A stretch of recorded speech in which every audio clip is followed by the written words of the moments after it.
Olá, meu amigo da TV Novo Tempo, o canal da Esperança, e você que nos acompanha pela internet, também é muito bom falar com você mais uma vez, hoje estudando Isaías 63, quase terminando esta jornada de reflexões sobre Isaías 53. O livro de Isaías, hoje o capítulo 63. Que bom estar com você, eu gostaria de fazer uma oração para nós começarmos a reflexão no capítulo de hoje. Vamos orar? Bondoso Deus e Pai, obrigado pela oportunidade de estudar a Tua Palavra, a Bíblia, dá-nos a Tua sabedoria, em nome de Jesus. Amém. Bem, Isaías 63, que é o capítulo de hoje, aqui nós encontramos a figura do Messias que se revela. Encontramos também a sua vitória sobre os inimigos, a misericórdia de Deus para com a nação. Em sua ira, ele relembra a misericórdia. O povo aqui também professa a sua fé com oração, com obediência. E eu destaquei alguns versículos que para mim foram importantes. Vamos ler o verso 2 primeiro. O verso 2 diz assim, aqui está. Por que está vermelho o traje e as tuas vestes como a daquele que pisa uvas no lagar? Bom, a palavra lagar é interessante aqui, é que antigamente colocavam-se uvas em grandes tanques, chamados de lagar, onde as pessoas pisavam para extrair o suco. As vestes deles ficavam avermelhadas com aquele suco. E João, ele apresenta a mesma metáfora que aqui nós encontramos, a metáfora do lagar. Agora, é interessante que esse verso se complementa com o verso seguinte, o verso 3, onde diz assim, o lagar eu pisei sozinho, e dos povos nenhum homem se achava comigo. Pisei as uvas da minha ira, o meu furor as esmaguei, e o seu sangue me salpicou, as vestes me manchou o traje todo. É interessante então, no verso 2 nós encontramos o quadro de trabalhadores pisando o lagar e com a veste manchada de vermelho por causa do suco da uva. E no versículo 3, o Messias dizendo, eu pisei o lagar sozinho. Minhas vestes estão manchadas de vermelho. Quando o Messias veio, ele passou sozinho pela amarga agonia do Getsemane. Seus discípulos, que deveriam tê-lo consolado, adormeceram. Em sua humanidade, ele temeu pelos terríveis momentos que tinha que enfrentar. Ao contemplar o destino de um mundo condenado, aceitou seu batismo de sangue, para que por meio dele, milhões de pessoas que estavam para perecer, pudessem obter a vida eterna. Na cruz, rodeado pela escuridão sobrenatural, Jesus sentiu-se sozinho. Ele pisou o lagar sozinho. Que grande amor o nosso amado Senhor e Salvador Jesus Cristo demonstrou por nós. Que grande amor. Na continuação, o versículo 8 diz o seguinte, Isaías 63, 8. Porque ele dizia, certamente eles são os meus povos, eles são o meu povo, filhos que não mentirão, e ele se tornou o seu Salvador. Eles são o meu povo, eu sou o seu Salvador. Que frase! Cristo é o Salvador do seu povo. Tanto no Antigo como no Novo Testamento, Cristo é o Salvador. A despeito das transgressões, tanto de Israel como nossas, Cristo interveio. Interveio em favor do povo e veio para nos salvar. Ele é nosso Salvador. No verso 9, nós encontramos a seguinte declaração. A Bíblia diz, em toda a angústia deles, foi ele angustiado. E o anjo da sua presença os salvou. Pelo seu amor e pela sua compaixão, ele os remiu e os tomou e os conduziu todos os dias da sua antiguidade. Veja que o verso 9 então menciona que ele foi angustiado. Literalmente, ele não era um adversário. Ele não afligiu. A tradução, ele foi angustiado, se baseia em vários textos originais e tal. Mas o que o texto quer dizer é que assim como um pai amoroso e bondoso se aflige quando seus filhos sofrem, o mesmo acontece com Deus. O Senhor viu a aflição dos israelitas no Egito e o salvou. Na nova aliança, Ele é o sumo sacerdote que se compadece das fraquezas do seu povo. Sabe, o texto menciona o anjo da sua presença. Este anjo era o anjo pelo qual se manifestava a presença de Deus. E era o próprio Cristo.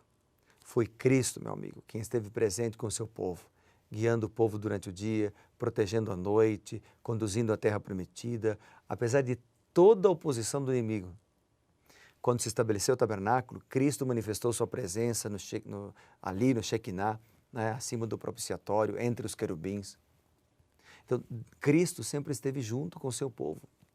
Sempre esteve junto. O versículo 10 diz o seguinte: mas eles foram rebeldes. Veja o contraste.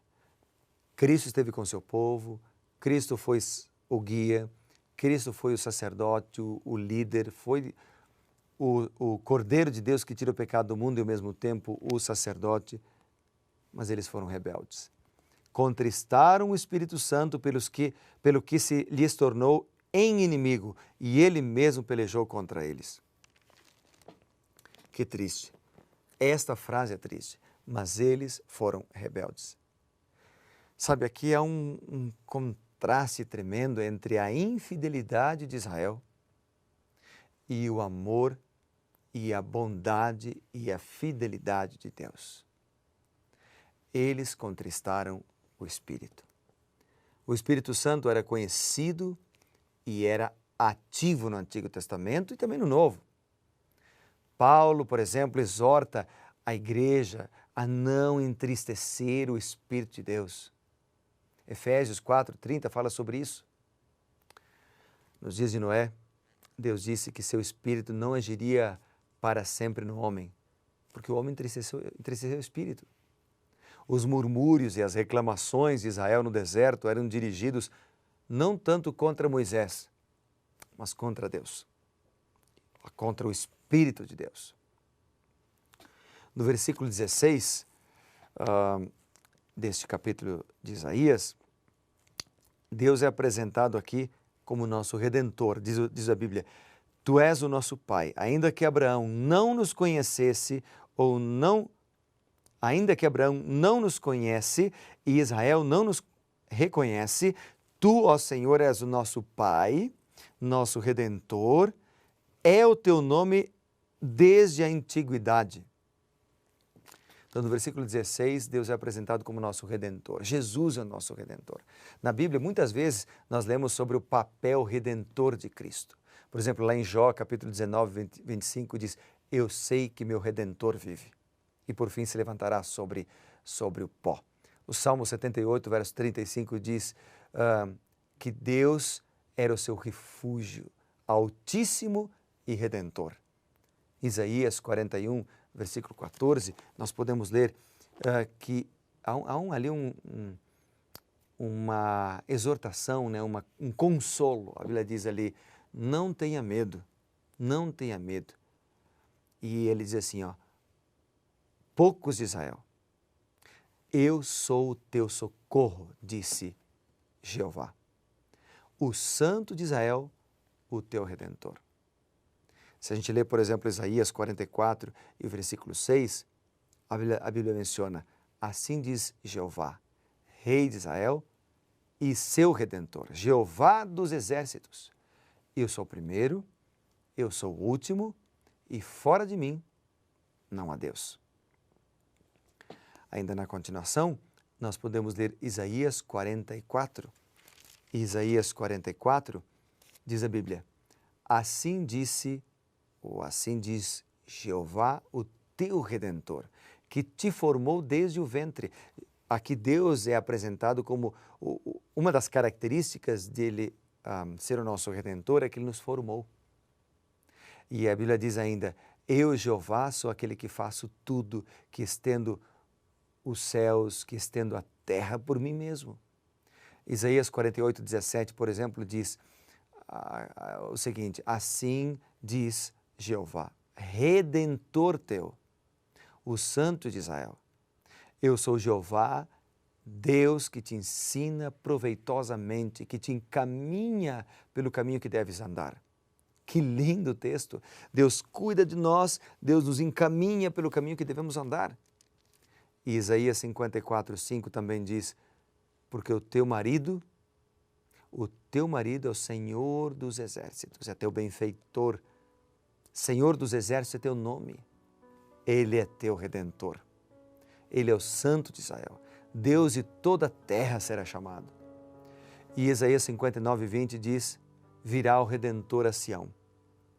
E aos que volverem ou voltarem da sua iniquidade, dirá Jeová, virá o seu Redentor. No verso 17 aparece uma pergunta estranha. Diz assim, ó Senhor, por que nos fazes desviar dos teus caminhos? Por que endureces o nosso coração para que não temamos? Por que nos fazes desviar? Na linguagem bíblica, com frequência Deus é representado como o autor daquilo que Ele não impede.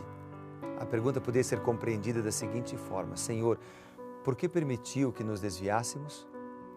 Visto que Deus jamais força a vontade, Ele não impede o ser humano de seguir o seu caminho, o caminho da sua escolha, mesmo que seja mau.